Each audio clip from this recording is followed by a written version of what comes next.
This one is right now. This campus.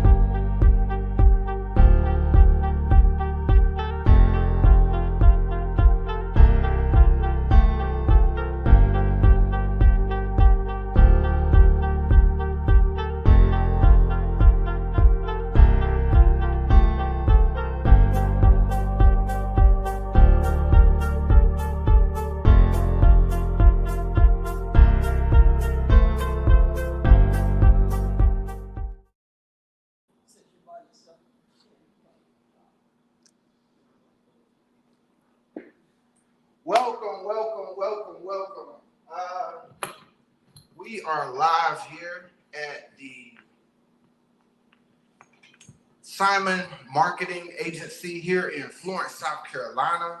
We have elated guests that are with us. This is the first time that we're doing something like this, but this is the heart of art confab for the artistry.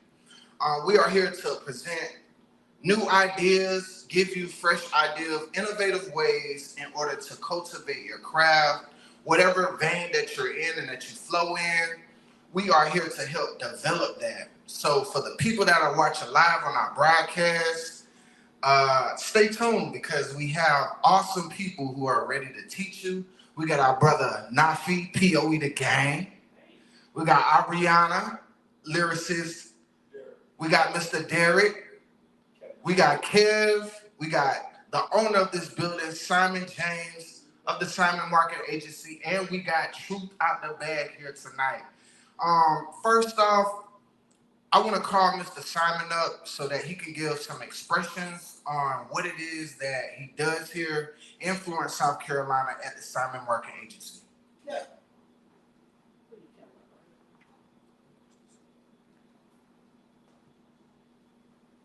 What it do, what it do, what it do. My name is Simon, Simon Marketing Agency, your brand marketing expert. Here in Florence, South Carolina, 811 South Cashua Drive, Unit B. So if you're in the Florence area, come down and see me. Do some creative marketing, some strategic marketing, help you build, grow your visibility and your marketing and your strategies. So tonight, I'm glad you're all here. So what we have here is, it's like an incubator, right? What we want to do is inform you of who we are, what we do, and why you should work with us, and why we should work with you. We have a lot of talent in the room, and their job tonight is going to tell you, we're not going to do a question and answer. We're going to do more like a strategic information session that's going to give you insights on how you can better create yourself and how you can work with these type of artists that helps you to build, grow, and scale your business. The biggest concept of it is who you are, what you do, and why we should work with you, or why you should work with us. And what's been missing in the game is everybody is out for themselves. And really it's collaboration. You know, they always say competition, but really it's a collaboration over competition. Collaborate with those that can help you get to where you want to be. Right now in the game, there is no competition. There is no competition. It should be a collaboration. What can I do to help you? What you can do to help me? It's more like a what do they call it? Quid pro quo? This or that type of situation. And that's what we're looking at right there. Also, we're looking at the things that, let me see if I can get this right. Not work together, but enhance on how we work together is the biggest thing there. So I'm going to leave it with that, and then I'll come back later and give you more spin. All right? Peace. Next up, we got Truth Out the Bag Radio, all the way from Georgetown, South Carolina. If y'all can give some snaps, some claps, traveling, getting it in.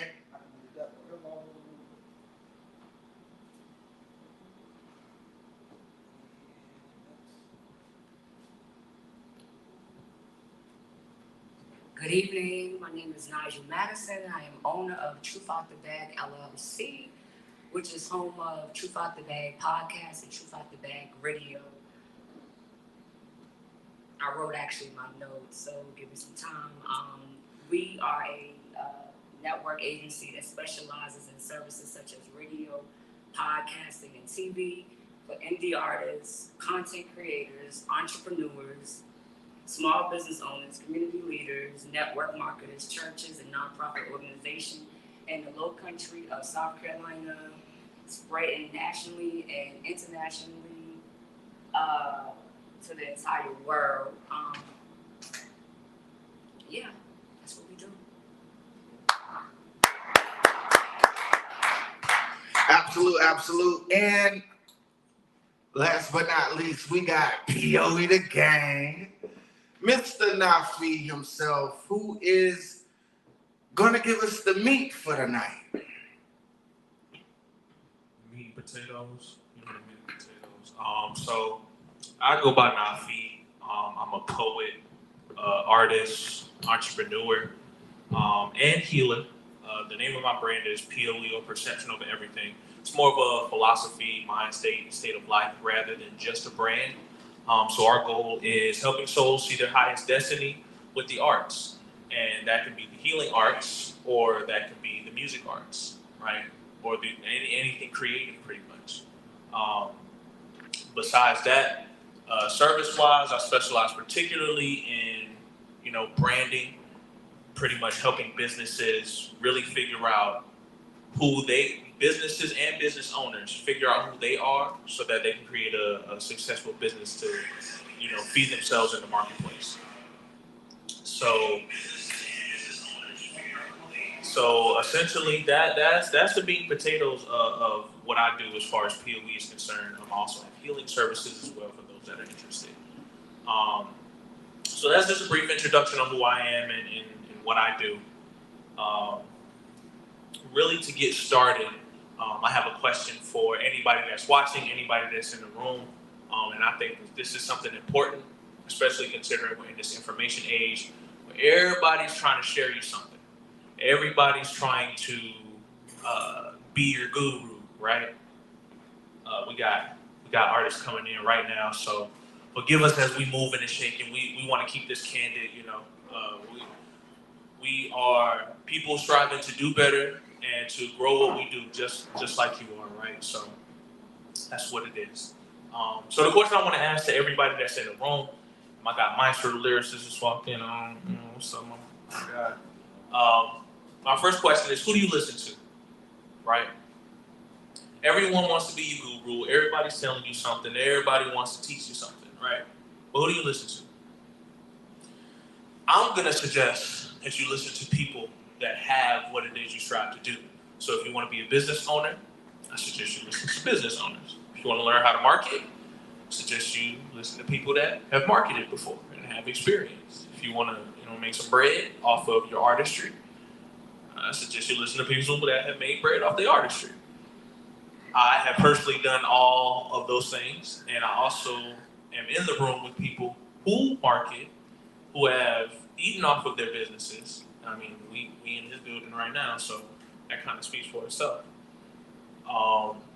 So bear that in mind as we move along. Who do you listen to? And if you're taking notes, that is a note. Wherever you go, that is going to be something that is super crucial. We got legends walking in the building. Oh my goodness, I ain't want to single them out like that. But yeah, okay. But that's the first principle I want to emphasize. Who do you listen to? So as far as branding, right? I'm somebody who specializes in branding.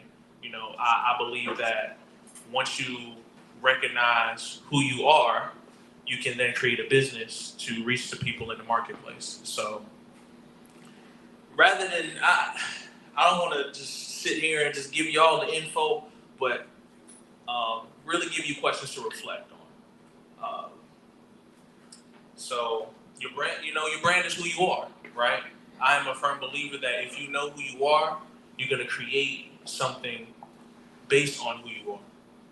So for those who are taking notes, a brand is an idea made manifest via a business or product. Just to repeat that so y'all got it. And a brand is an idea made manifest via business or product based on who you are. So whenever we talk about brands, And we can name a lot of brands. We can name Nike. We can name Apple. The Walmart that's across the street. The Target that's at the mall. Magnolia Mall itself, right? All of these places are brands. And they're based on who the individual was when they made it. Now, in the internet age, everybody talking about making money. Everybody talking about flipping the, you know what I'm saying, doing what they do. So, what makes bread for real is brands. Brands make bands. Right? That's a bar. Rewind that. Brands make bands. So if you don't have some type of idea to solidify what it is you do and who you are, you're going to be just like Joe Schmo on social media, sharing his music, hoping that some label see him or somebody come and sponsor him, and hoping on, you know, fingers crossed, hope something happens. That's not how it works. Sorry, not sorry. You get back what you put out. And if you put out desperation, you're gonna be stuck in the space of desperation. But if you put yourself in a space of value, saying, hey, I know who I am, I know what I offer, this is what I do, and you walk in that, then you get paid. So even with artistry, right? And I got some artists in the room, some real dope artists. So a lot of artists actually make money off brand ambassadorships, right? So for those in the room, I want you to, and I'm gonna use these things. I'm gonna use what you give me as an example. Name some artists. Any of y'all can scream it out. You ain't gotta raise your hand. We grown here. name some artists that you know, whether professionally or even somebody that's in this room. Name some artists. Maestro the lyricist. Okay. Yeah, all right. I wanted something a little bit more indirect, but give me somebody else. Preferably somebody famous. Drake. R. Kelly? No. You, sir, you trying to go to timeout. Okay. Drake. You said Drake? Okay, Drake's good. I like that one. Okay, give me another one. Anybody, it don't matter who it is. It could be your cousin from down the street. It don't matter. There's just nobody in this room. Absol. Oh, man. See, you hit me in the heartstring because that's, you know. Okay. Free Soul. I'm going to use Absol and Drake because we at least are familiar with who Drake is. All right, now, I named some brands, but other than the ones I named, name me some other brands, name me some other companies. Kellogg's. Ooh, okay, that's out the box, even though they make boxes. Who won? Yamaha? I don't know nothing about Yamaha, so I'm gonna use them. Sure. Okay. So we got some brands and companies, and we got some artists. So I want to use these for examples, right? 9 times out of 10, Drake is not solely getting paid off of his music. And bro is probably the most streamed artist on the planet. I'm pretty sure the majority of his money, and he got millions now. We know he got some millions now. He got $1 million house. Royalties is not paying them payments like that. You only get that every 4 months. And we're going to talk about intellectual property as well. And for artists, we're going to talk about how you can apply that for yourself. But the main point I want you to realize is that your music alone will not get you paid. I'm here to tell you from experience. If you know me, you know I've been, moving and grooving and shaking for a little minute. Music has not been the thing that has brought me dollars and cents. Like me streaming, yeah, I get my royalties every 4 months or so. Yeah, that's cool. But it's not going to be the meat and potatoes of how I get paid. Nor is it for any other artist in the game. That's why you see them get what's called brand ambassadorships, right? They become brand ambassadors. What does that mean? They co-sign a product and they get paid to co-sign that product. So if you're an artist, you want to align if you're not already part of a brand or making a brand, you want to align yourself with brands that are going to pay you for visibility. We're talking about marketing as well, right? So if you market it if you want to reach a wider audience, and that company wants to reach a wider audience, you're gonna, basically co-sign a brand. And you can count on all fingers and toes how many artists are aligned with a brand. You can name it. You got athletes that co-sign with Nike and all the sports brands. You got Chance doing Kit Kat commercials. You got Lil Wayne doing the fact that Lil Wayne doing Street Fighter commercials is crazy. But he's a household name. They know what Lil Wayne is attached to. So they're like, oh, we're going to utilize Lil Wayne and his fan base to grow this game. Even though we probably know about fighting games, so it is what it is. But they got to do what they got to do. So going back to branding, your brand is who you are. So for the artists in the room, who are you when you leave the studio? You ain't got to answer that here. But who you are when you leave the studio is going to determine if and how you get paid. So all the lyric videos and the behind the scenes and what other things can we do? Posting album covers and showing pictures of yourself out in particular places. All of these things, come on in. It should be open. Oh man, we locking doors. No locked doors. All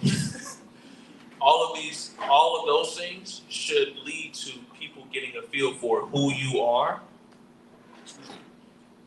so that they can then support you. Because people buy from those they like, know, and trust. They don't like you, they don't know you, they don't trust you, they ain't paying for nothing. They ain't coming to no show, they ain't getting no merch, they ain't streaming no music. So who are you? And are you reaching out to the people that are similar to who you are? They ain't gonna be exactly like you, but they might share your ideals, they might share your values. Are you reaching out to the people that share your values? Are you creating content for the people that share your values? If you are, you get paid. If you're not, you're a starving artist. And there's too much info outside for you to be a starving artist. Yeah, we gotta work and spend money to make money. But you should be investing that money into who you are and your gifts and what value you bring to the people around you to get paid. And that can come in many forms, goods, services, etc. So, real quick, I want to go ahead and talk about intellectual property, and then we're going to transition into business structure. I'm going to particularly talk about artists, because I'm an artist. I know a little bit I do have some information concerning businesses and intellectual property, but I'm specifically talking about artists. What is intellectual property? It's literally ownership of things that come out of your head. Point blank period. That's the simplest way to identify it. In this internet age, you want to have ownership of those things. Why? And I don't know if people know this. When you post on social media, once you post it, unless your logo is on it, or unless a watermark is on it, you just surrendered ownership of that. So pictures, video, your preview videos, all the things. If your brand is not on it, you don't own it. Instagram does. Like, oh, go to my Instagram page. It's your page on Instagram's website. It's not your website. You don't own that. And for some, they don't care because they want to get lit. You know what I mean? They want to do what they do. They want to get the views and the likes and all. That's cool. If that's your purpose, that's your purpose.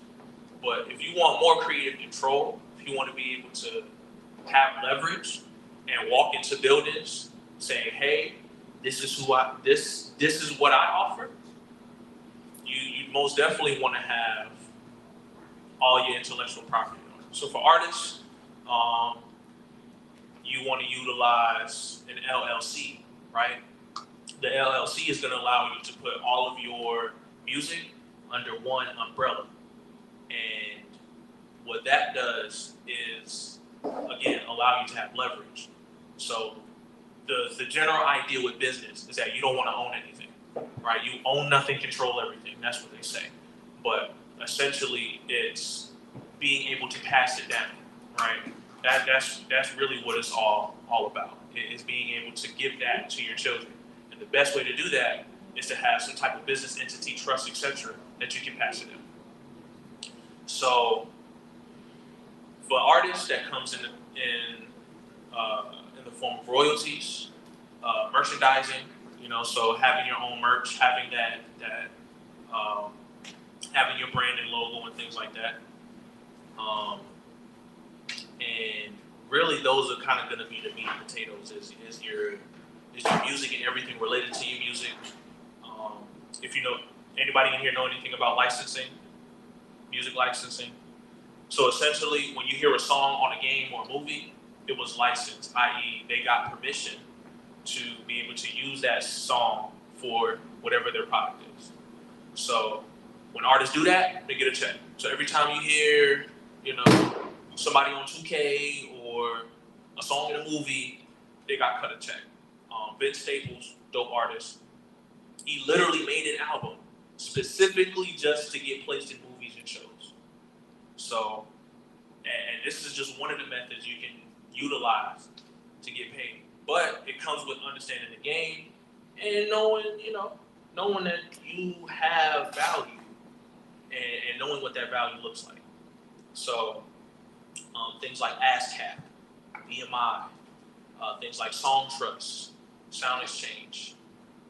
These are the places that monitor your royalties so that you can get, royalties ain't much, but you get them forever. So, I like forever money. I like passive income. We talk about passive income, but that's one of the streams that we get as artists. But you want to utilize that for leverage, not necessarily just for the dollars and cents. So we kind of talked about intellectual property. I'm starting to dive into business structure a little bit. I hope y'all following. Everybody following, right? Y'all with me? I hope y'all online. I hope y'all with me too. Yes, sir. Talk to me. All right. So, question I got. Like today, it's not a lot of artists since day one, right? Yeah.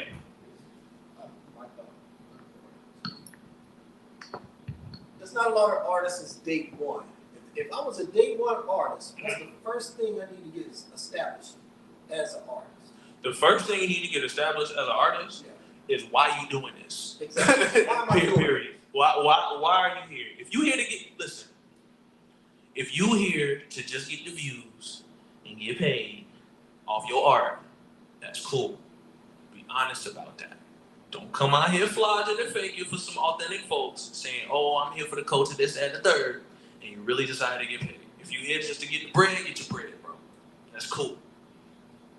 So basically, you're telling me is. But if you here to really build legacy and impact people, then let that be your purpose. So firstly, figure out why you're doing this. So basically, you're telling me to determine my why statement. There Why you go. am I in here? Why am I doing this? Either for family, for myself, for my organization, or what? What is my why statement?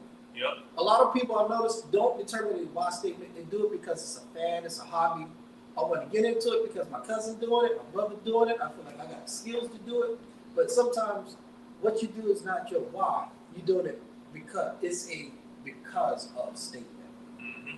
So determining the why is a very important process of why, keyword, why I'm doing what I'm doing. Mm-hmm.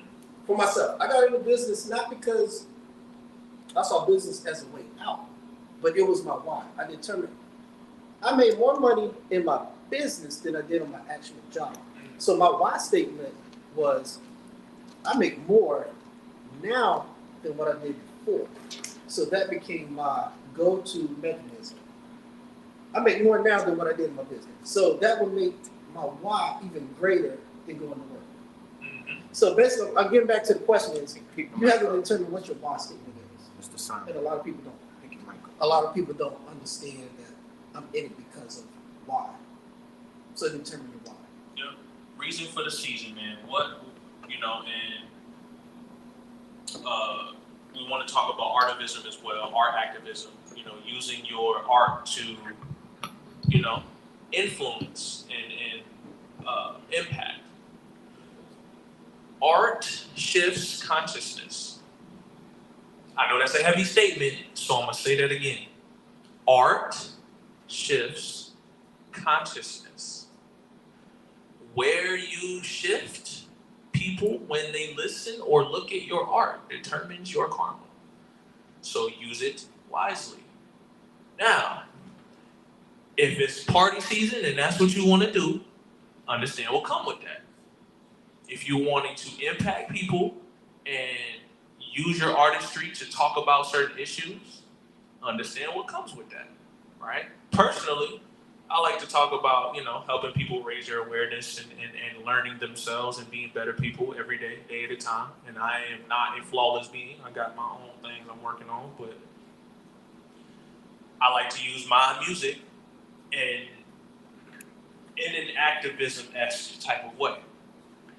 Now, others use their music to maybe ask questions, maybe to have fun, and that's fine.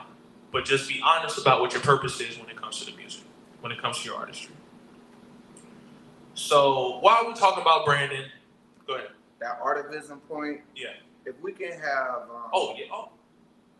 If we can definitely have them come in and talk on that aspect, because this is some knowledge that I actually gained from their platform. For sure. When it came to New Danger.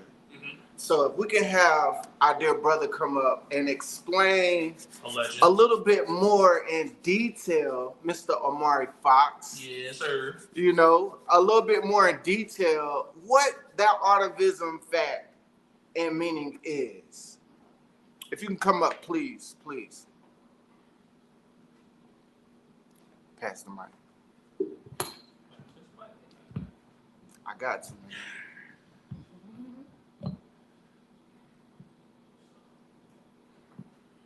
Question is, what does artivism mean to me, or how we practice it?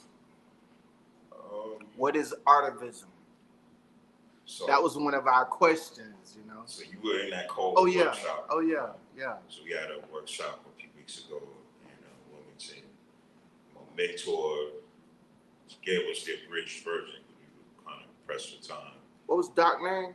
Dr. Frank C. Martin. Mentor for 30 plus years. I think at the end of the day, in terms of the why aspect of artivism, is to me, I like to see self-actualization. Like people come into their own awareness and operate in their gifts and talents. I think when you add a service component to your gifts and talents, then that makes it activism, artivism. And then you won't necessarily have to be a creative. I just think when you operate in your gift and for the betterment of, G-Rap got a saying, one or many, some or plenty. And I don't believe I think numbers are important in terms of activism, but I think operating at the highest pitch that you could do any kind of giving service to your community is the main thing. New Danger, well, to give credit where credit is due, I named it after Most Def's album. Came out with an album called New Danger in 2004. And the way the cover looks, you had a bandit on a fedora. It had like an intellectual militance to it. And you know how he rhymes, but just the visual and the name. So first I just named it the Poetry Team, and then it kind of morphed into a movement. And I kind of call it the University of Self-Actualization. So it's not about, like, if you rock with us, you can only rock with us. Some people just rock with us for a season to try to figure out what their particular way of being in the world is. And then they take it and they flip it, or sometimes they brand it, or just sometimes they just kind of go on into their life and do what they need to do. But the main thing I would say is, because there's probably a way that I haven't thought about, maybe in a business way, outside of maybe doing a nonprofit, to turn artivism into a business. But I just think the main thing is to do it at the pitch that you can do it in the style that you can do it. So I've kind of done all aspects. I've been on the front line with the signs. I've met behind closed doors with police and city officials. I've gone to funerals and met with, my thing, like when someone gets killed or passing, I think about the long game of 3 to 6 months out. Like while the press and the headlines are going away, that person in their kind of grief state still, how do you look out for people in that way? Mutual aid, community closets, things of that nature. I just think the key is to just do it at the pitch that you can do it. So if you got your 9 to 5 and at 5:01, you got your kid, you got to pick up your kids at 6. So all you can do is from 5:01 to 5:59 and show up at the level you can. There's just different ways that people can show up for the work. You just have to figure out what that is. There's a lot of silos in the culture across different kinds of arenas. So I'm very intentional about jumping silos. It's a very personality-driven sport in activism, like a lot of aspects of life. But I try to focus on, if there's a big personality, if they're still kind of in pocket with mission, I'll go through the ego and whatever we have to do to make sure that the people get what they need. And then sometimes you do have to just silo off, like that denomination is not my denomination, and we got to keep it moving this way, and y'all got to keep it moving that way. But I don't think, like what I see in social media sometimes, I call it my Nia Long rule. My Nia Long rule is there's just certain black folks that whatever they going through, you don't put them on blast or you don't talk about it publicly. So I think in terms of the artivism aspect, if me and you got whatever kind of ill will, I look at it as just our thing. I don't think we gotta let the whole group know, or I ain't gonna be like, yo, don't work with so-and-so, unless it's just some kind of vitriol or something that somebody just really needs to have awareness of. But again, if people are really in pocket with the mission, I think that's important. And I'll close by saying that your question and your answer is very important, because there's,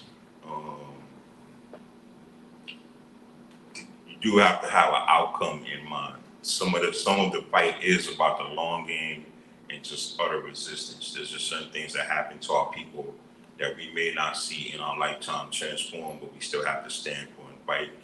I think there are local things and more short-term wins that we have to kind of carve out and determine what that is, whether it's school board, city council, or neighborhood association engagement, or being a mentor, mentoring program, things like that. There's levels to how you can show up in the work, but just be clear about what the outcome is.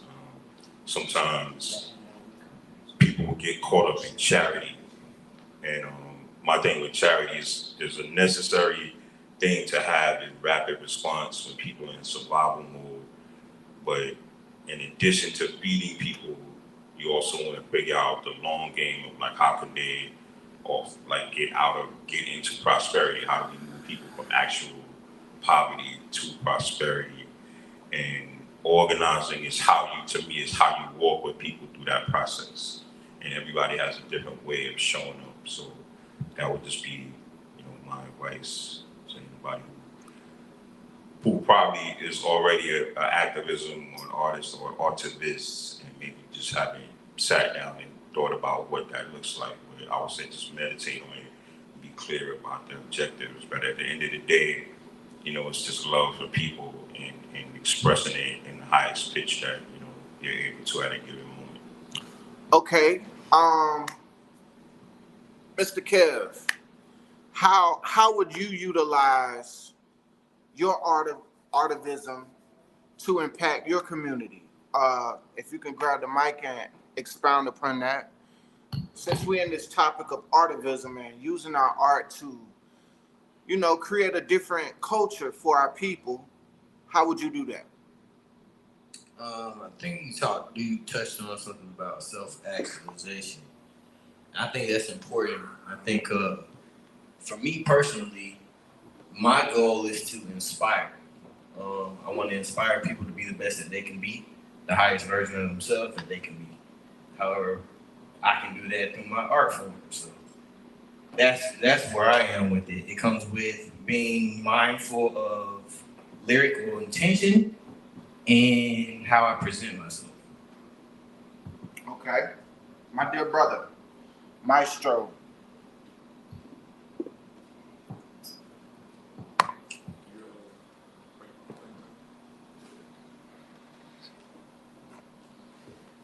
Well, I agree with a lot of what he said on it, especially, being a music artist. Whatever you write down, man, you put it out there, you record it, it really matters to the listener. You know what I'm saying? The way I look at it, what I put down, man, they're going to receive it. And my biggest thing, like I said, I want to inspire as well, influence in a positive way, in a positive form. Just really make a big impact and difference, man. That's really what it's about for me.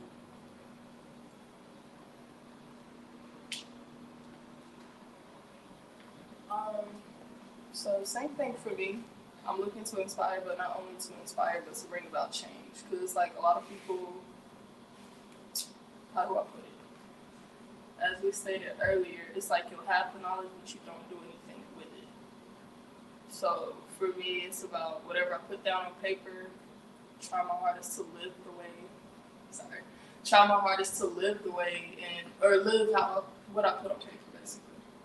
So inspire and change, that's all. Nafi? I'm agreeing with y'all. Yeah, I'm agreeing with y'all. Live what you put on paper, inspire, bring change, and see the long term, see the long game of what it is that you're giving. I was actually in a nonprofit space for not too long, probably like 6 months. The nonprofit is still active. I'm just not. I was the president, but I'm no longer the president. I realized the investment it takes to really do that. So I knew that I wasn't ready for that investment, and I let that be known.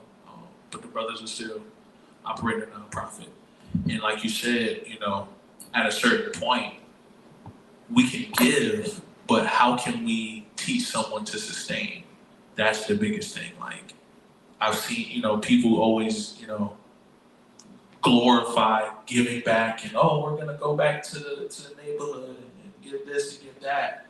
But that doesn't solve the problem of the mentality of what they've had to experience and how they can, like you said, get into prosperity.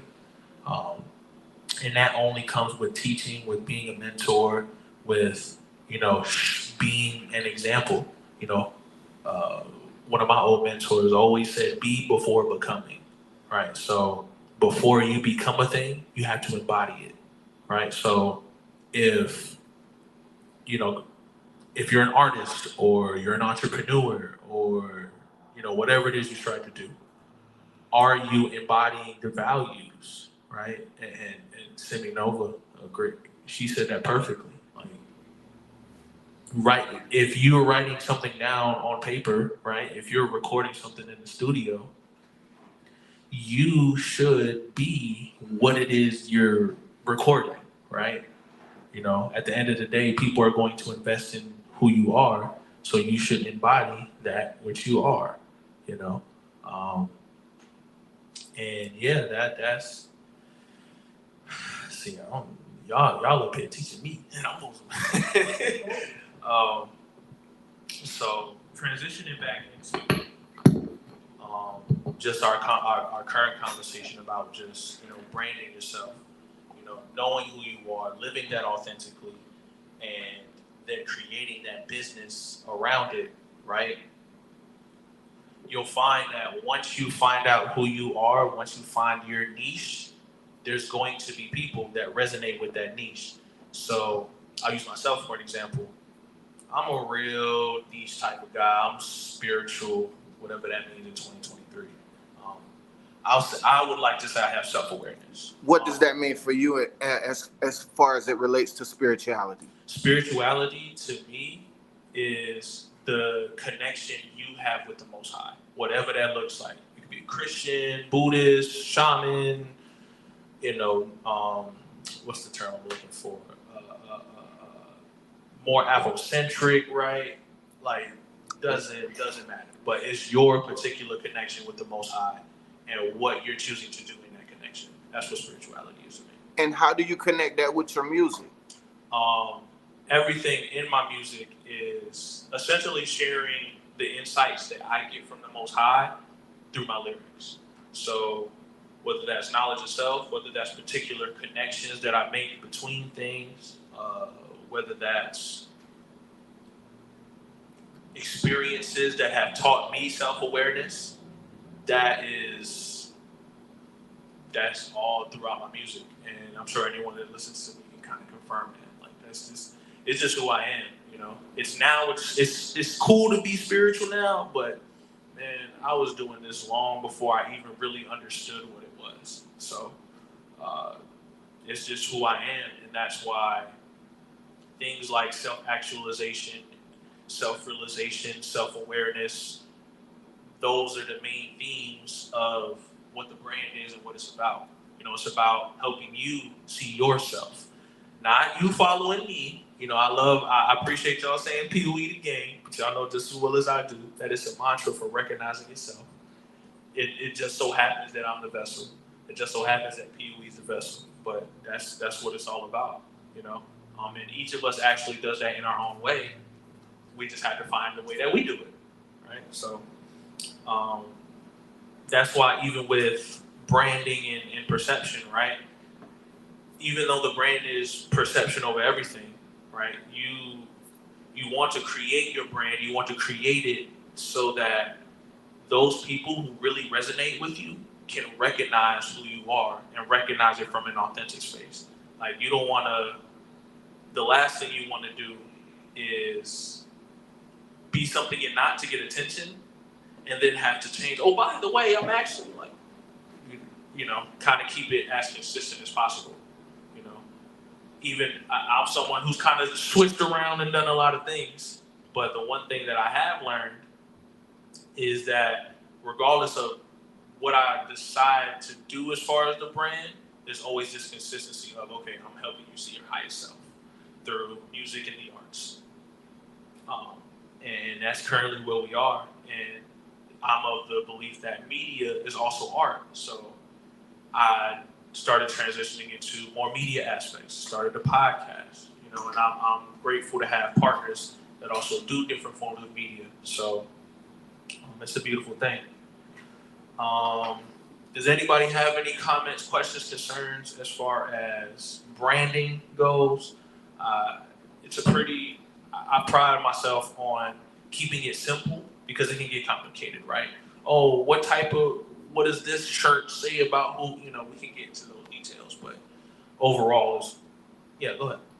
I'm trying to think of maybe being imaginative. Do you think it's possible to have a brand that could be almost like your alter ego? For those who didn't hear, the question was, is it possible to have a brand as your alter ego? And I think yes, that is the line that we walk as artists, right? We kind of create this identity for ourselves rather than embodying who we are, right? That is one of the reasons why I've chosen to go by my name and not like a fictional name, so to speak. Because I didn't want to, even though my artistry is a version of me, I still want it to be from me. I don't want it to be like too otherworldly, if that makes sense. Like, you find artists, you know, you become like, you know, Drake is Drake. You don't know Drake is Aubrey, right? You know,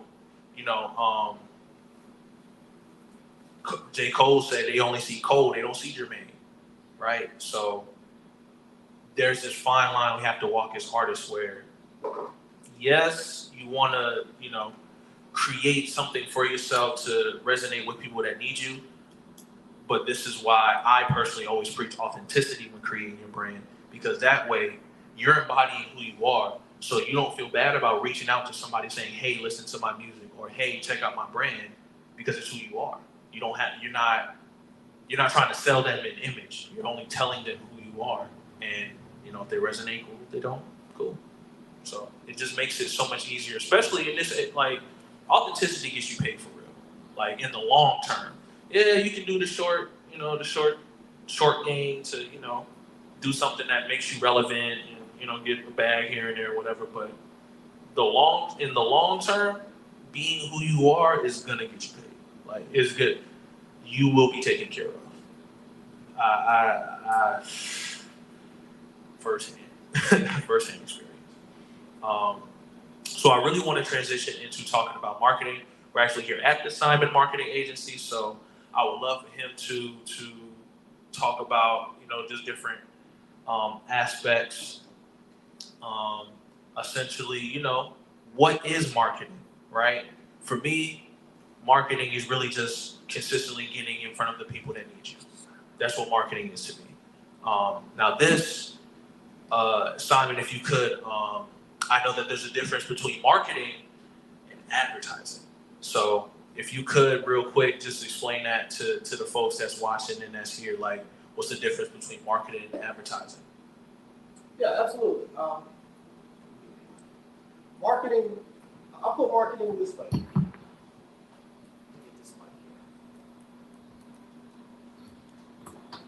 Marketing, I'll put it this way. And I try to sum it up really, really easy. Who are you, what you do, and why should I work with you? That's your marketing. Your branding, well, that's your branding. I'll take it back. That's your branding. Who are you, what you do, and why should I work with you? You answer those 3 questions. Think about it. You're on an elevator, right? And you're trying to get a contract, you're trying to get a job or something. And you meet this great CEO, you're going up the elevator. You know what the elevator pitch is. You say, hey, can I get 30 seconds of my time? You say, oh, you only got 10 seconds. You only got, well, let's be realistic. You only got 1 minute to get me to the top floor. You need to tell me who you are, what you're doing, why should I work with you? And that, what I see in branding and marketing, a lot of people cannot sell themselves, even though ourselves is the easiest persons to talk about. We can talk about ourselves for days, but when you ask somebody, tell me who you are, they mumble over that. And it's all we talk about is me. And people cannot even do that. So with marketing, with branding, you need to work on selling yourself to the audience, telling them in a smooth transition what it is that you do and why am I hireable, sellable, and I want to be worked with. So that's the branding concept. Another part of the branding concept is, I put it this way. Go to Google, anybody, go to Google, Google your business, Google your name. If you're not Googleable, then you're not marketable. You should be able to go to Google right now, put your name in, put your business in. If you're not coming up in the search engines, then you need to work on that concept right there. Whether it's your business, your brand, or whatever the case is. If you're sitting at page 3, then you know you got work to do. If you're sitting on page 1 and you're at the top, your branding is good. Now you need to work on your marketing, putting that out there. Another part of the marketing is social media. A lot of people say, hey, I don't need to be on social media. But think about it, it's not for you. The marketing and branding is not for you, it's for your audience. Your audience is on social media. Most of the social media is there to be entertained. Give them that entertainment, if that's what the case is. Entertain, educate, and then evaluate that. Entertain me, give me what it is that you do, your music, your concept, whatever. Turn around, give them the education on why you're doing it, and then elevate them with some type of motivation. That's the other part of it too. So you got to be a jack of all trades, but that jack of all trades got to be conducive to that one person, or that one brand, or that one image that you're trying to convey. So, and then other part of it is I can go into all kind of things now in my mind as well. Repurposing content. How many times have you been on social media that you saw something that you liked that you did not hit the like button or the comment? That doesn't mean that your stuff wasn't seen. I see a lot of people get up there and they put stuff and say, oh, only got 2 likes, only got 3 views. Repurposing content is so key in the game right now. Because I didn't see it today doesn't mean that somebody didn't see it. Repurpose that content. Put it back on there 15, 30 days later because the same eyeballs, the different set of eyeballs will see it. You know how a Facebook algorithm is. You can have 5,000 friends. I promise you, maybe only 500 will see it. Repurpose that content again. post it 15, 30 days later, put captions in it, put it in a board, put it in a banner, put it in a mock-up or something. The same concept can be delivered the same but in a different way. That's another part of the branding and the marketing. Getting on other people's page, comment. Let's say if you want to get on, he posts something, comment. You don't know who his audience is that sees your comment. And if your branding and your marketing is so good and you're putting out the right type of content, I promise you they're going to come to your page just to check you out. And if you don't have that type of content that they want to see, they're not going to follow you after that. So I know I'm moving in different directions here, but if you want to increase your following and stuff, put out good content. Entertain, educate, evaluate what you put out. When they come to your page, they're like, okay, this person is active. They're doing this. They're in the community. Even put out stuff that you think is ridiculous, but somebody really likes. Live, not even live, but personal information about yourself. Even if it's just walking down the street doing a vlog. People actually want to see that kind of stuff. They get a kick out of it. It's not for you, it's for them. The branding and your marketing is not. It is for you, but it's mostly for your audience. And the more that you're putting content out on social media, it's going to be indexed in Google. That's why it's so important. You keep putting stuff on Facebook, Instagram, I promise you, if you go to Google and you type it in, you'll see something that you posted on Instagram that's going to be in Google. And that's going to increase your searchability. It's going to increase your searchability. It's going to increase your visibility. So content. I know I geared off of it a little bit, but the key thing is content. Content is so crucial. You got to keep promoting yourself and even guest appearing on other people's page or something. Think about it. You are who you post. So if you're the type of person that just keep posting other people's stuff, you're now considered a promoter. You're not an artist, you're now a promoter. Because all you're doing is promoting other people. You're highlighting them, but you're not highlighting yourself. So why don't you do it in reverse and promote yourself, putting your content out there. And then that will increase your visibility. I see a lot of people that does that all the time. I can go through Facebook right now, and all you see is people sharing other people's posts. There's nothing wrong with sharing other people's posts. Don't get me wrong, but if 90% of your time is sharing other people's posts and 10% of it is you, what do you think the other 90% of the time is going to? To the other people. You're increasing their visibility, but you're saying, I'm trying to be an artist. I'm trying to be an influencer, whatever the case that you're trying to be. How about promote your own self? Do stuff for yourself. Create a content. Pull out your iPhone, shoot a video, post it, and then maybe somebody want to promote you. They're going to share your content. So that's my little quick piece right there. I'll come back with another one. Yeah, and I'm now sitting next to the content queen. You know what I'm saying? So I'm sure Kev probably has a question that he wants to. I don't have a question. Oh, I was just going to make the introduction. We do have Miss Tanya, the poet, live with us, and she is one of the greatest content creators that I know, from the podcast to the open mics. She does a great job at what she does, and she's going to give some tips on how to help us with this content creation and give us a little bit of your intellect on how we can develop our content. I think you're pretty much spot on with like a lot of the things that I have been hearing. Definitely just pull out your phone, your camera, shoot it and upload. Stop overthinking it. Stop thinking that it has to be perfect. Stop thinking that you don't have everything that it takes to get it done. You know, just put something out. Make your presence known. And I also like the idea of what you guys are doing here. You know, get in a room full of people who are content creators, you know, and also, besides getting in the room with them, get on their podcasts, you know, actually create some content together. If you really think about it, and you look at some of the content creators who don't look like a lot of us here in this room, they actually go out and they create content together. So, you know, you have a team. It's you know, you can do it on your own. That one man band thing works, but it only works to a certain point. That's right. You're gonna need some help.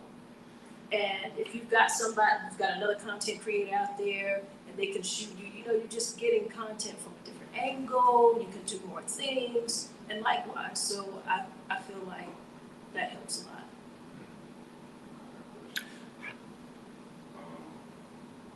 So first, I'm gonna give you props on the quality of presentation and then also the soul. I feel like I hear you saying like upload it, quote it, and upload it, and I think that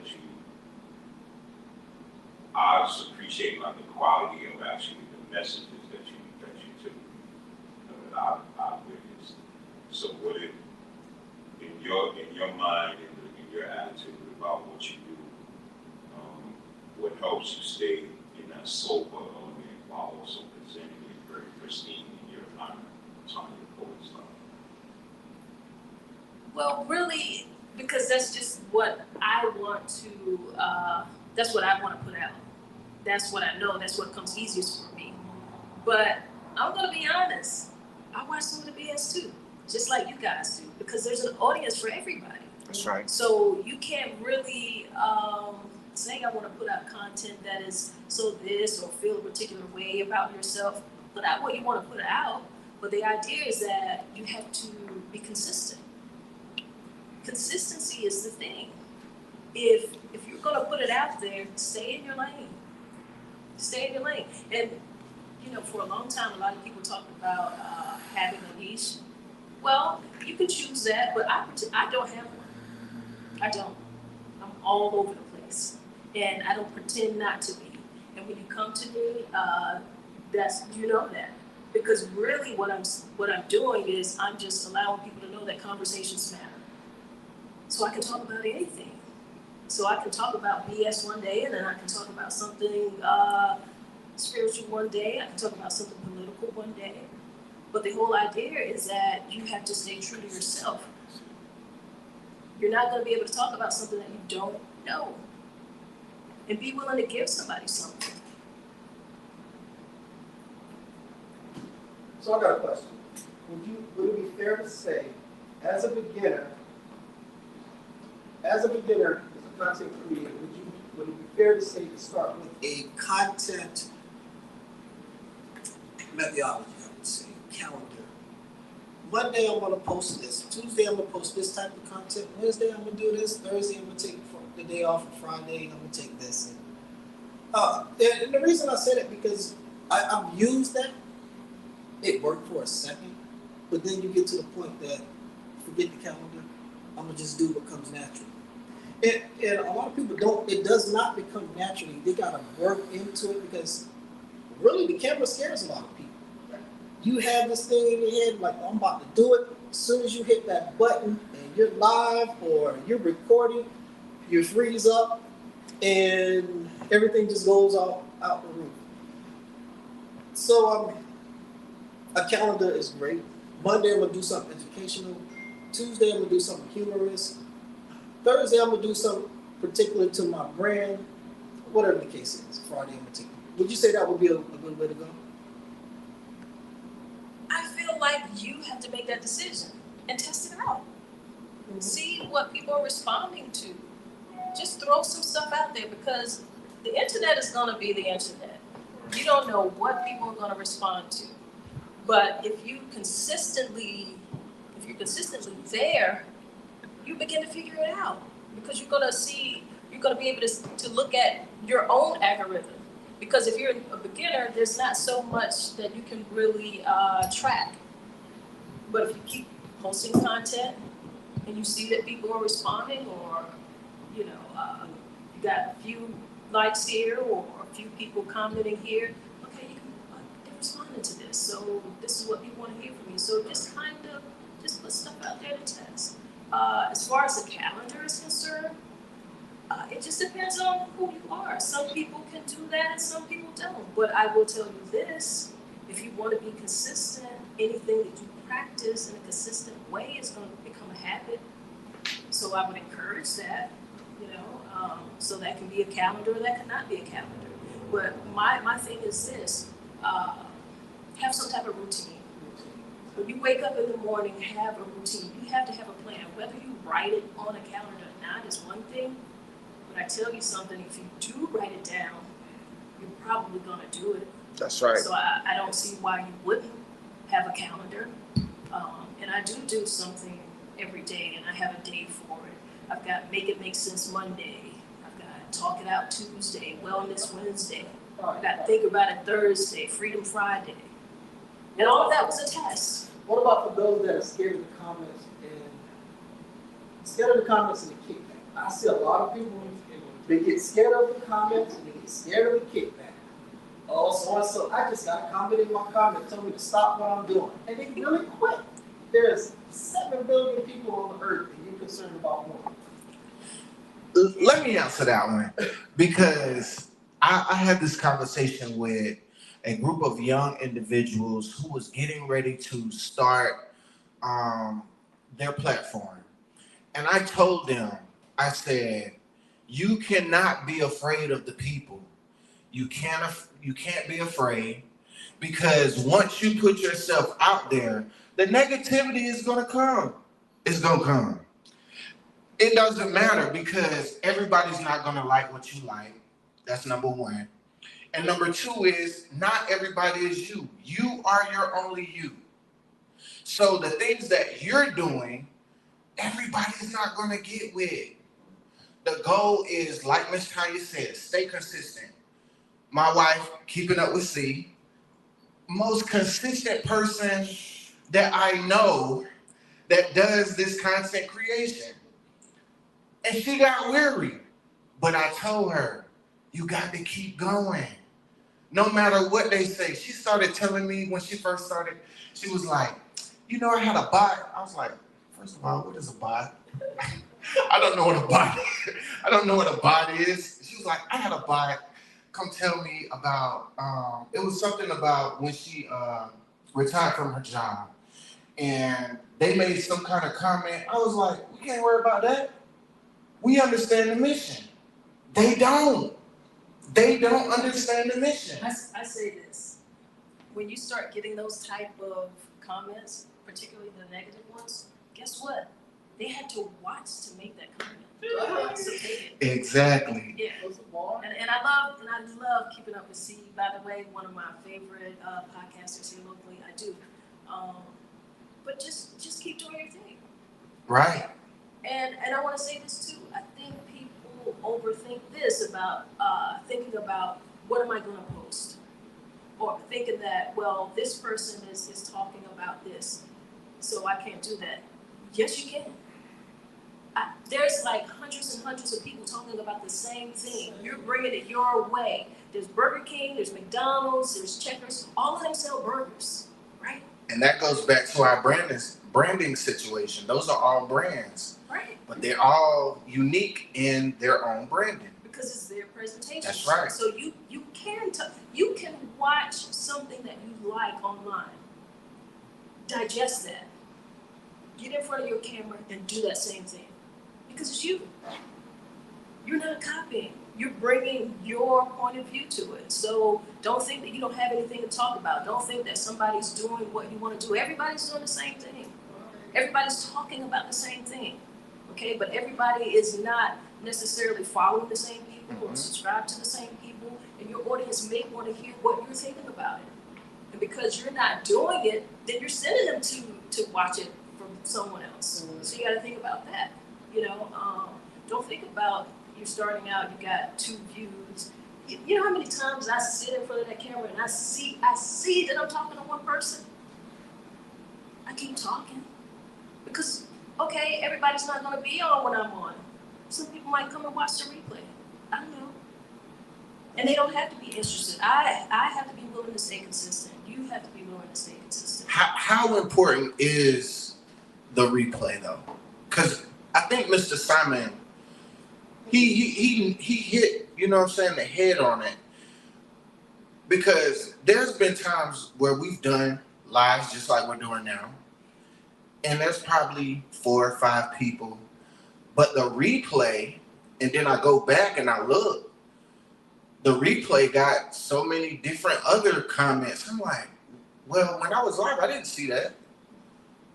So we can't get misconstrued with what is going on live. Sometimes it's better for you to cultivate the mustard so they can catch up.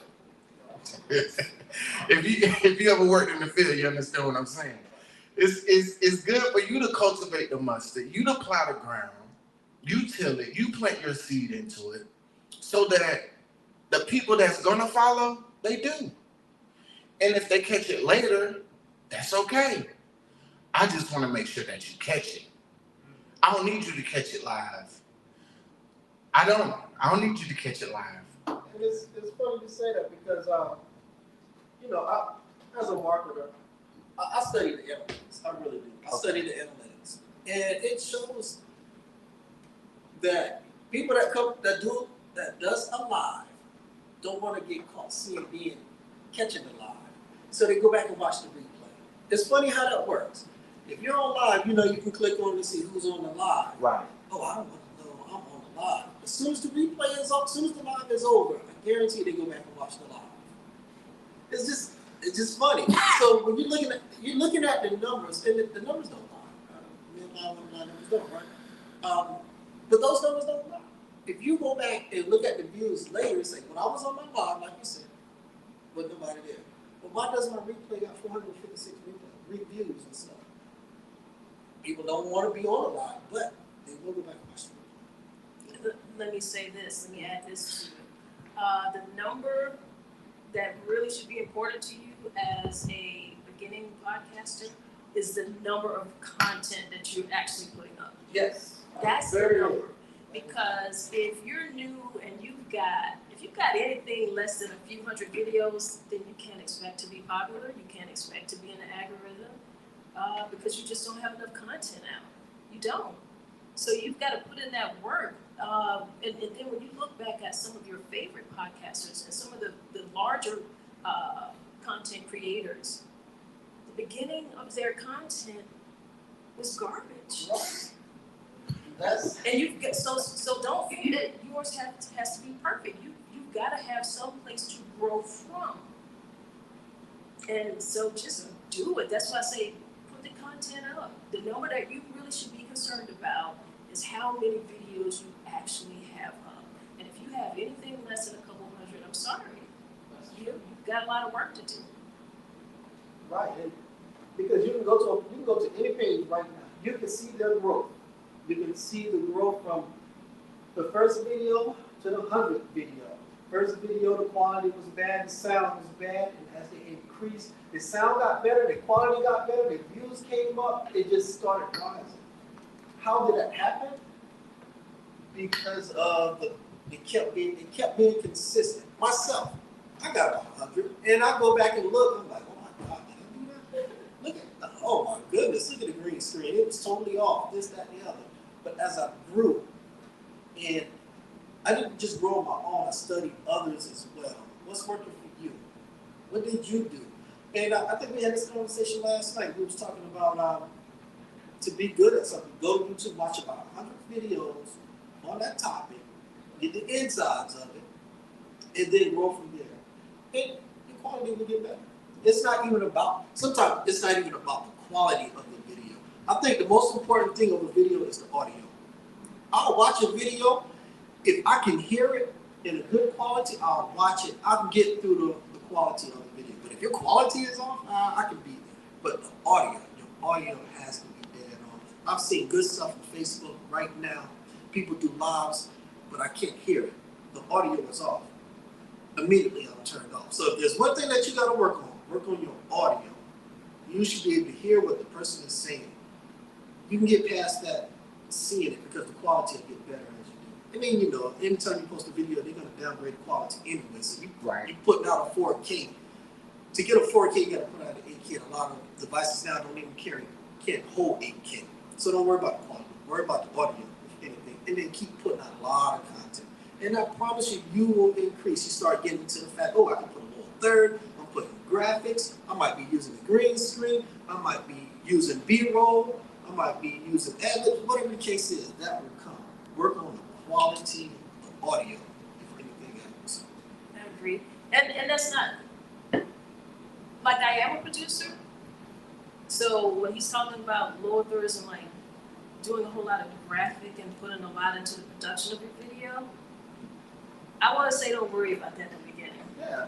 That's so unimportant, because if you pay attention to people who really get large numbers, and the reason why TikTok and Reels and all of these things have become so popular is because people really want to just look at something that just looks instant, that looks real. They're not looking for something that's overproduced. You know, so in the beginning, and sometimes, you know, put that stuff out and it just look raw. People like that. People want to see that because they want to know that you're not perfect, because the average person who is watching is not perfect. So that's where they want to see you. You know what I mean? And what else did I want to mention? In terms of your consistency, like I said, don't worry about the numbers per se, because you don't have to have a whole lot of numbers to necessarily monetize. Like they're giving me like a lot of credit here, which is cool, respect, but I'm more of a local influencer more so than I'm just like a popular, like I'm a small YouTuber, I'm a small content creator, but that's because I'm more monetized in real life. People know they can come to me, they know what I do. So I really do this. So I hadn't really concentrated a whole lot on like marketing myself until most recently. So I know from personal experience, you don't really have to have those numbers to make stuff work for you, because I don't need it. I don't. I have small numbers, but it monetizes in my life, and I take care of myself by being a small content creator. Now, where that grows in the future based upon how consistent I continue to be, that's something else, but it's not necessary. You know what I mean? You gotta have something that you're able to do outside of the monetization of some of these social media platforms, but this is not a whole lot of money. I mean, it's decent. It's decent, but you have to have such huge numbers, but it's not necessary. I don't even advertise when people call me. I don't. I will often, I'm not particular for hire. I do what I choose to do. That's where you want to be. You want people to know who you are, where you're at. People need to know who you are. Like, people know who you are in Denver or Colorado, you know, or wherever on the West Coast, New York, and you right here in South Carolina. What can you do for them? Right. You need to know how to make this thing work for you where you're at. That's what I think, and that's what I do. I definitely agree with you, Ms. Tanya. You got to keep it simple, honestly, and stay true to who you are, and that's a process. You may not know the advertising, you know, the marketing aspect of it, but as long as you're willing to grow where you're at, you'll get there. And focusing on the numbers sometimes can be discouraging, because if you don't see the numbers, you might feel the need to quit. And me personally, I believe in just a free flow. I agree with you. I do not go by, I don't go by those numbers at all. That's the key. Do not. Half the work is showing up for it. That's all. That's half the work is showing up again and again and again. And like I said, we're talking from the side of beginners, new, and small content creators. So don't rate yourself or try to put yourself in a category with these people who are big-time YouTubers and larger content creators. They have teams. You cannot and will not put out that much work and that quality of work by yourself. So they started out like what's going on here in this room, but they grew and they had to have a team. So that's why I say, as smaller content creators and as smaller artists, get in on some of the lives or some of the video that's being created by some of the other people around you. share that, because you're sharing it, you're on it together, so you're able to share your audience with their audience and likewise. Y'all was literally hitting all the points on my notebook. That's how you know that the conversation is conducive, because everybody don't know what you wrote on the note cards. You right. You see what I'm saying? But let's dive off into some questions from the people that is watching live. We got 3. Kudos to the 3. You know what I'm shout saying? out to the 3. You know what I'm saying? Shout out to the Trinity. You feel me? But if you guys have any questions about either content creation, the things that we've discussed with the artivism, or even branding and marketing, please feel free. Ask those questions, because we're here to help empower you to be the highest version of yourself. Peel the game. All right. And real quick, for those, while we wait on those folks to tap in with some questions. I think this is far. He got that Barry White. Might check them good. You good? I was going to say on the artivism side, I don't want to get my words right. When I started marrying my art and my organizing, I was kind of forced in, I had to match what I said with organizing. So, a guy named Philip Lee got killed in school in Benedict, and he got killed right outside the campus. And in his life celebration, they did it in the auditorium. So I just did a poem called Hug Life. I think the Wayne's brothers used to make one of Tupac. I read some story about they make one of them on a set above the rim, and they call them Hug Life. So I turned Hug Life into healing, understanding, guidance, and light. So in my mind, I'm just an artist, I'm gonna just represent the art department and say something positive. And I typically write in a call to action, but I didn't know that that's what I did in the beginning. So when I did it, everybody came up to me like, yo, oh, like, where do we go from here? And I was like, well, what you mean?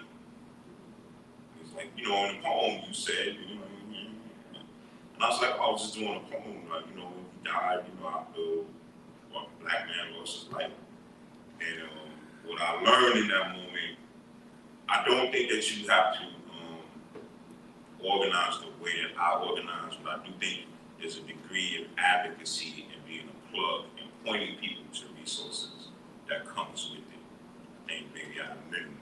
So you don't have to be the person on the front line, but I think you gotta have just general awareness of like, that's not what I do, but let me point you to so and so, you know, kind of be the plug, you know, which is what I call it in on affirmative art, especially to me, messenger art, the conscious art. I hate to say it, and this is just my opinion, and push back if you'll feel differently. I think there's more pressure on us to be just like super dope with positive messages versus just like a random negative person or gangster or this or that. I think people mean well in their positive messages, but not all of it necessarily like really good. And it's hard to get artists to be able to talk about the quality and the skill of what they do. And skill, like I as an MC, skill to me isn't necessarily lyrical. It don't mean like I'm a wordplay guy and I can craft words. But to me, DMX is lyrical. He's a minimalist. Like he can just say and grunt in certain things from the soul. I would have to wrap up in all types of metaphors and this and that to get the same thing across. So I do think you gotta know how to operate in your gift. Like mine is my tone and you know how I speak. But other people got like their thing or what they do, and not all of it is like a tone. Sometimes it's a visual. You might be tall height makes you typically more believable. There's other like things that you might physically have that you can bring to the table, but I do think there's just more pressure on a messenger to like really be on your A game. To me, the embodiment of that is Sonny Patterson. Like I never heard her say anything whack, but also just everything just made it felt like a motivational speech. That made me want to go do something. I didn't know what the something was. And every time from the moment I met her before she was kind of famous when I met her, but she went on and like became more famous after. But I saw her kind of in the world a little bit, and I was like struck just from hearing her kind of excited. That's how I met her. Then I saw her perform. Then I saw her going and do other things. So I just say that just to say, I think there is a little more pressure on us. We should try to push people to be the best version of ourselves because we're messengers, and we want to be very careful with what we put out. But I'm not opposed to negativity. I'm not opposed to gangster or this and that. This is not my preferred way of being in the world, especially being educated and like seeing what it was doing to like my young guys' minds. So my thing is like when I had a mentoring class, I would we just analyze the lyrics. We would say like, all right, this who told the better gangster story, or why do you think like at the time, you know, like they like 50 Cent when he first came out because they thought him getting shot 9 times made him real. So I didn't chastise him for it. I said let's just reflect on what that means. Almost losing your life that makes you more authentic. If your pops, you know what I'm saying, you got in the hood, standing third of the street crazy, you know. So I would craft lessons around like the things that they were going through as young 14, 15, 16-year-olds to just get them to reflect, which is what I think a lot of mentorship is just mirroring back. Like I hear you, let's play that back, and is this what you really want to do? Is this really the outcome of the way you're going to operate in the world? Another thing about being an artist is you have to do you have to deliver on what you say you're going to do. Right. So depending on the level of it, just make sure that the narratives that other people tell you, or the references like Tanya was talking about, is going to come from other people. And consistently not showing up is like where I see a lot of people get in trouble too. They might be on their A game with their message, but they won't show up for the things that they said they were going to do. Learn to say no. You can't do something, just be very clear about it. But if you say you're going to do it and you like consistently don't do it, the only person I really see, and maybe she doesn't get away with it, is Lauren Hill. Everybody's on her about being late. I'm just in love with her as an artist, so I go into the shows, yes, she's 2 hours, then a bit, so I can just deal with it, but I'm sure it hurt her in some way, you know, that maybe we're not aware of. And there was one other thing I was going to say about it, but mostly that is, I do think be on your A game with a positive message, and certainly operate at the pitch that you can do something. And that doesn't mean do what every other activist or organizer does, but just again, budget your time. If you're a parent or this or that, and you gotta have your real life. Or a lot of people do 9 to 5s and they don't necessarily make money in their art directly. Like they just do their 9 to 5, pay all their baseline bills, whatever extra comes from their artistry, that's how they choose to do it. It's a thing. I respect like people who do it full time. Because to me, it's hard for me to do an administrative hat and a creative hat. And I do think maybe like the people who have skill in administration as an art to administrating and partnership, and you know that you got a good team, you know, got a good team with you that can free you up into the creative aspect of it. But there's a degree of the business that you still gotta have awareness of, just so the business can always, you know, be in order. But I just wanted to put that into the circle. Stro? I don't really have a question per se, but more so, I guess maybe to see if anybody else can kind of relate. But as an artist, sometimes I struggle with, I guess, kind of only consistent / being consistent, inconsistent thing, where I might be focused on one project, so then in my mind I'm like, okay, I know a lot of people might have heard it, but I know most people probably didn't hear it. So do I stick on that promotion, or do I jump to something else? You know what I mean? Well, you better run that song and that album into the ground. What you talking about? Yeah, Like the idea, like so. The idea is like every project is timeless. You know what I'm saying? Like so, it doesn't matter whether you just made it or you made it 5 years ago. The message is the message. Who you are is who you are. So, if they know you, they should be familiar with that project in some shape, form, or fashion. So keep promoting it. You have nothing to lose and everything to gain. And even if new people come along when you drop the new project, you can still say, hey, it's such and such anniversary of this. Like, what's your favorite? You know, so keep pushing it, man. Like that's your story, and I know personally, like there's some heavy stories on that for you. So keep pushing the project, bro. Yeah, I definitely agree. You ever heard of the concept of evergreen? Yeah, I heard it. The concept of evergreen, like you can put something out one time and it's still relevant over and over and over. It'll never go away. Even if you did something 5 years ago, if the content is still relevant to today, keep pushing. Keep pushing. You can jump into other concepts, but keep pushing that same concept again. Right. A great person told me, I was like, I want to do something new. They said, because I'm in the spoken word and poets fan, right? Most spoken word artists, poets, they're only known for 1 to 3 that are very prominent. They told me, I don't care, run it back again. And you know what I did? I keep running it back. If you come to the showcase, and those are the 2 or the 3 that I'm going to do. The Lord just spoke. That's it. and she told me, she's sitting right here. She said, I don't care. Run it back. I was about to say that again. Go ahead. And the reason why I said that, and a lot of poets say that, you know, I hear it a lot just from hosting open mics. But think about this. The only reason why you know all of the words to your favorite song is because you heard it over and over and over again. The radio plays it constantly. So you have artists who have a whole machine behind them, but they push this same song in rotation over and over and over again.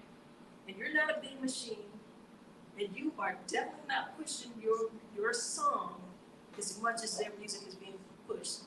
So push it until you can't anymore. Get sick of it. Make yourself sick of it. Make yourself sick of it.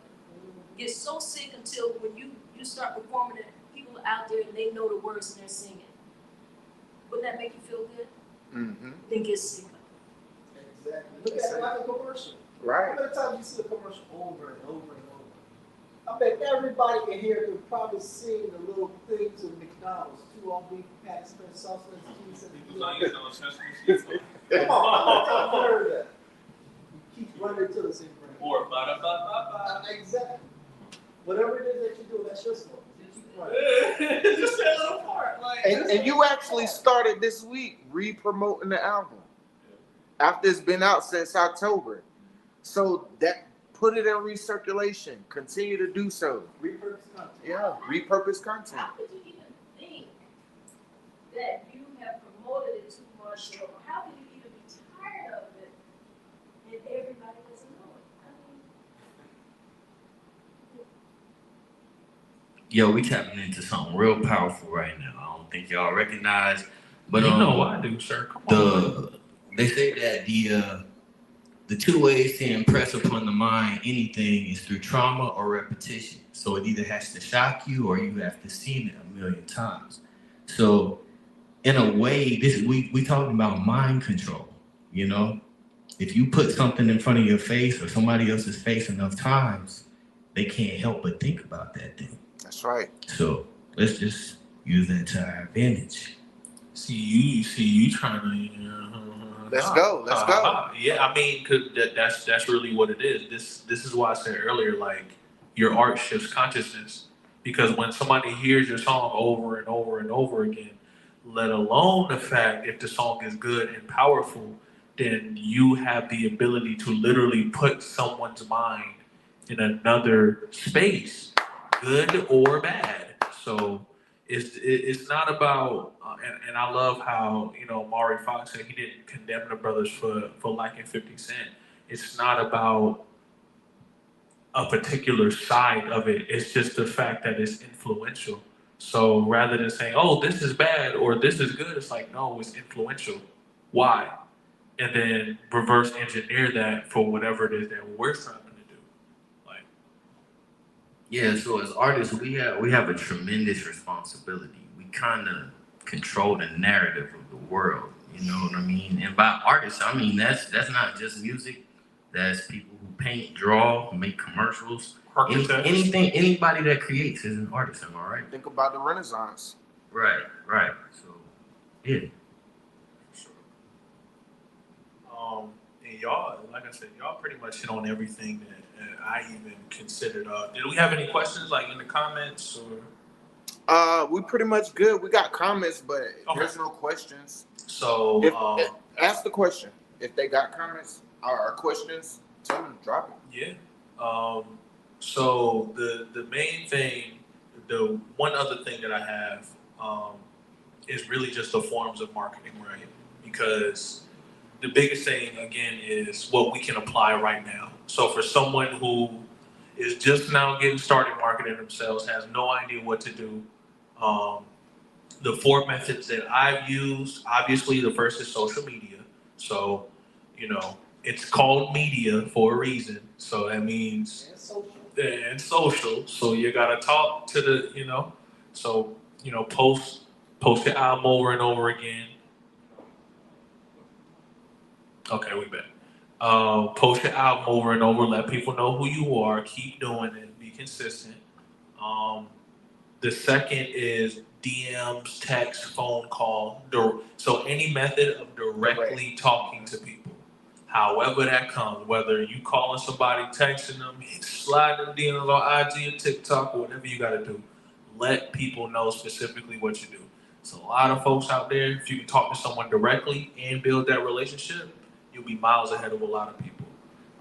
And you know, that also includes being boots on ground. So, you know, getting out in your community in whatever form that comes in, whether you talking to some of the kids or the youngest that's in the neighborhood, whether you're, you know, out in the store, it doesn't matter. Like, let people know who you are and what you do, because you know what they say, closed mouths don't get fed. So you gotta let people, especially if you know that what you're doing is impacting someone, definitely just go ahead and just let them know what it is that you do, and you'll be surprised. Like, most people look mean, but I promise you, if you talk to them kindly, they will open up.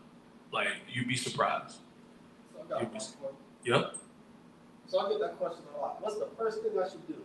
Well, first thing I would tell you, go back to your social media platform, whatever it is, dominate one. Figure out what that one social media platform is, dominate. Then do an audit of your page, whatever it is that you're going to use. Do an audit. Are you a promoter by sharing other people's stuff? Are you a producer? You producing your own, or are you a content creator? By you doing the audit of your own self, it's going to tell you the type of content you're putting out. Are you just doing shares of everybody else, or are you doing your own stuff? Once you figure that out, then narrow it down to make it come back to you. Make it come back to you.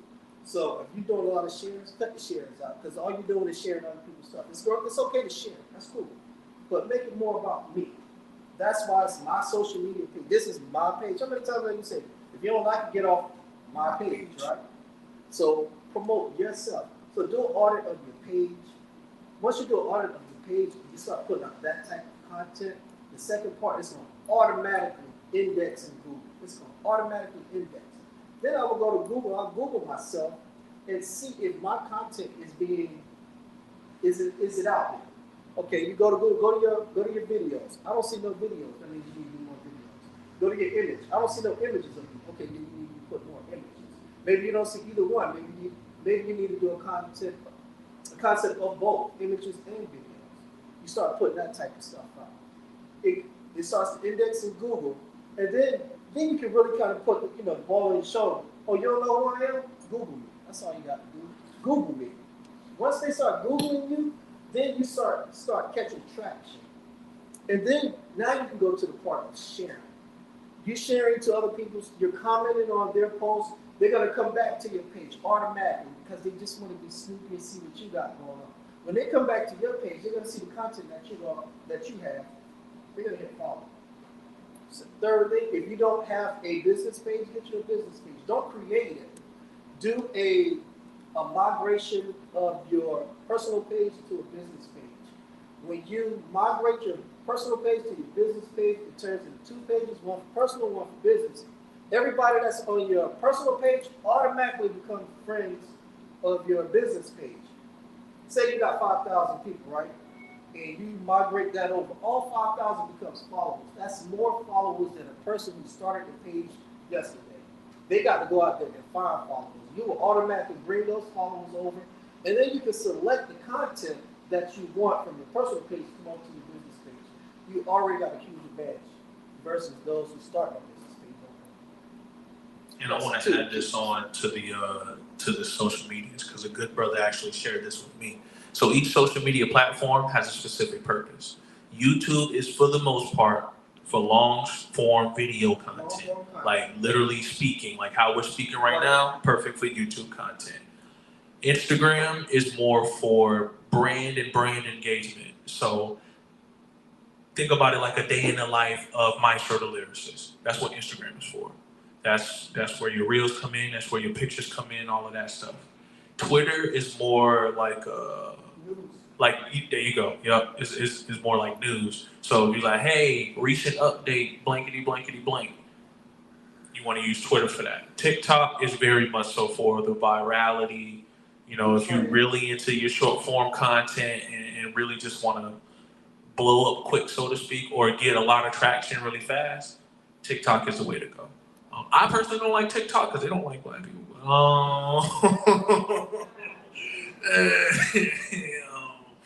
But nah, all jokes aside. Cancel Nafi! I mean, hello. It wouldn't be the first time.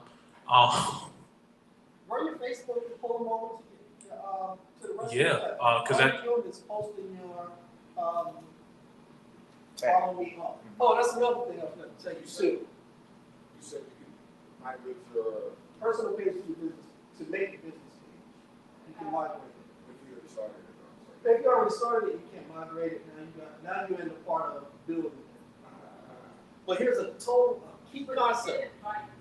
Yeah, You can invite them over, yes. Because I heard what you said. There's a tab within in Facebook that you can go to. I want to say it's a plus sign. You can add literally everybody that's in your friends list. I guess one day we should give a tutorial on how to migrate people from your personal page to your business page. There was this thing that was going on one time, and it was just helping, business owners, entrepreneurs to develop themselves. It was like, hey, if you're reading this post, I need you to do such and such, and they gave a call to action, and the call to action was to do exactly what I'm trying to tell you now. I don't know it verbatimly. If I was looking at it, I could tell you, but it's a way that you can go into your business page and you can add each and every individual that is your friend to your business page. If you want to get more of a traction or following on your business page or artistry page. And then the last thing I'll tell you is every post that you put out should have a call to action. People are not going to move unless you tell them what to do. So when you put a post That's up, for the 85. put it up there. Hey, follow, whatever the call to action is, download my music, go to my IG, comment in the comments, whatever it is, put a call to action. People they're not going to react unless you tell them to. Okay, it was a nice post, now what you want me to do? Hit the like button, hit the comment button, hit the share button. Put a call to action. That's what I'm saying. And every single post that you put out. Yeah, it's definitely a weird psychology thing, but people need guidance. So if they're watching your content, they would like you to guide them into the next space that you want to share content. Quick jewel, it's best to direct them to something that you own, like a website. That's the real key right there. You want to get them subscribed to that email list. You want to get them on the Patreon or whatever like that. But be sure that you have the content to sustain them for when they come. Like, don't just be like, oh, subscribe to my email list, and then you got all these people and you ain't doing nothing. No, you want to feed them something, give them updates, give them notifications first, send them deals, whatever that looks like. And that's the key of building your page first. Because when they come to your page, if you don't have nothing for them to see, Okay, I'm here now. another rapper. I'm here now. I read where captions now, like especially like reels, captions, they can't hear it. That's right. Yeah, that's like an accessibility thing. Like for people that are like maybe deaf, it's best to have the captions. Yeah. And because people just They just want to read it. Like, yeah. The statistic shows most people watch social media with the sound off. yeah. And then there's also another psychology with that, because let's say you have it without the captions and they scroll past it, but if they're reading it, they stay there because they're reading it. Right. So reading actually helps them stay and watching. Engagement. Right. Okay. Views. And Right. I like what you just said about engagement, because I wanted to remember that. And engage with people.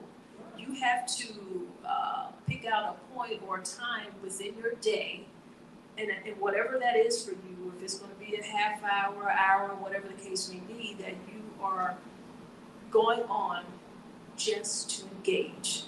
You need to engage with people who are following you, who've made comments, and then you also need to engage on other people's page. Because why is it that you want people to engage with you, but you're not engaging with anyone else? Mm-hmm. So make the time for that. Set a time for you to engage. Also, when you were talking about the marketing piece, I wanted to remember at some point, you do everything with your phones or with your cameras, you're doing your selfies, your vlogs, but you're going to have to set up some type of professional photo shoot. Because you need to be able to have some type of shots that are going to be your promotional shots. And you need to have those shots where you can have that be your profile picture, where you're making your, what do you call it?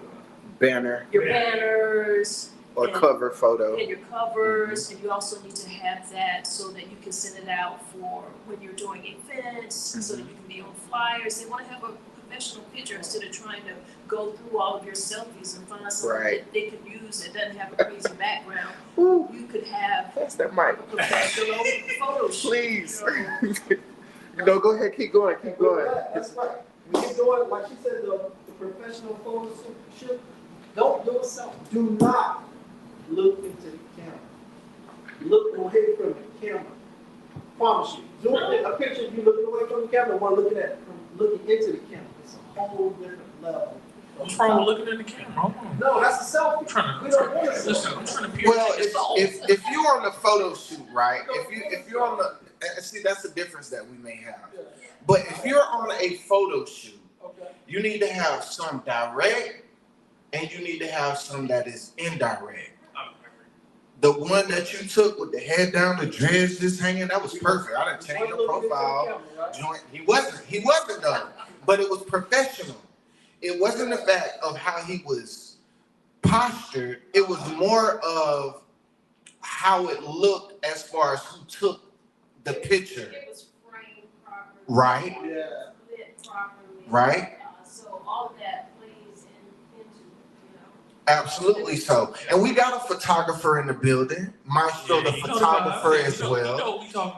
Talk about those 3-point angles. This is the perfect time that pass that mic around and see if he can give us some tips about this 3-point angle, because he mentioned something to me in the DM one time, and I said, brother, you kind of went over my head with the 3 points.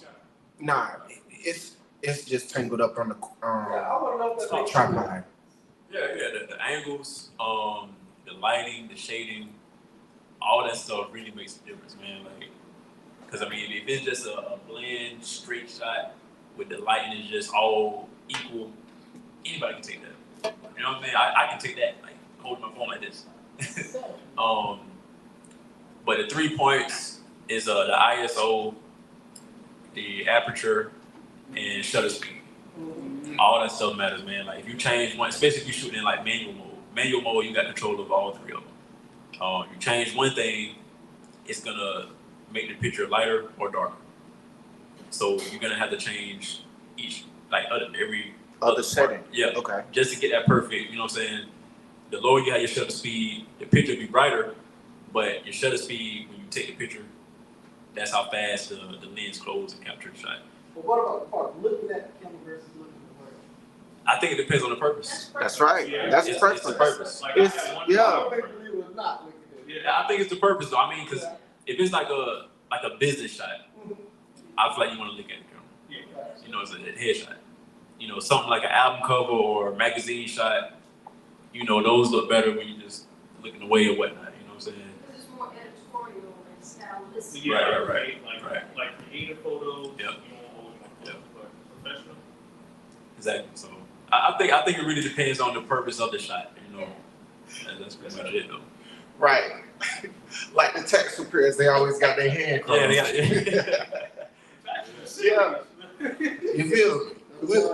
And I think that'll be a part of our next session because all of the things that we're talking about when it comes to these taxes and your LLCs and all of those things, there are major write-offs that can help you and assist you when it comes to your business. But y'all got to, you know what I'm saying, stay tuned for other updates that we will give out, you know what I'm saying, on the business aspect side. This is just how we can get started. This is how we can get acclimated. This is how we can cultivate this ground that we all walk on within our own arts. We got Truth out the bag here. She's behind the scenes. She's typing up the comments. We got Mr. Simon here. He's recording all of the footage from 9 different angles. We got other artists that's in the building giving the tips. You know, we got a lyricist. We got New Danger, and Dean is in the back. Y'all don't know, like the quietest one in the room, Mr. Dean. Let's snap it and clap it up for Mr. Dean in the house. Old school, much wisdom. We got New Danger with Amari Fox in the building. Yes. And nobody share nothing. I mean, you tapping into the realm, ain't it? Ain't he tapping it? Message? I mean, if you guys want to, it's definitely available.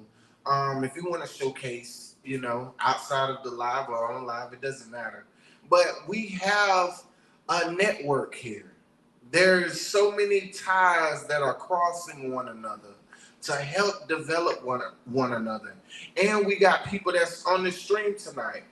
These people are going to come back and reach out to one of you guys and say, hey, I saw you on such and such, which would be the Uncommon Report podcast. And they're going to reach out because you guys are bringing substance to the table, and people need moments and events like this in order to grow and develop. So I want to thank you guys. I want to thank each and every one of you guys for coming out, participating, you know, trying to help us cultivate our crafts as well. If we have any more questions or comments, please let me know. Any more? We good? So, if we good, you know what I'm saying? The slogan is common ground is growing up. One bite at a time. Thank you. And we are out. I appreciate you.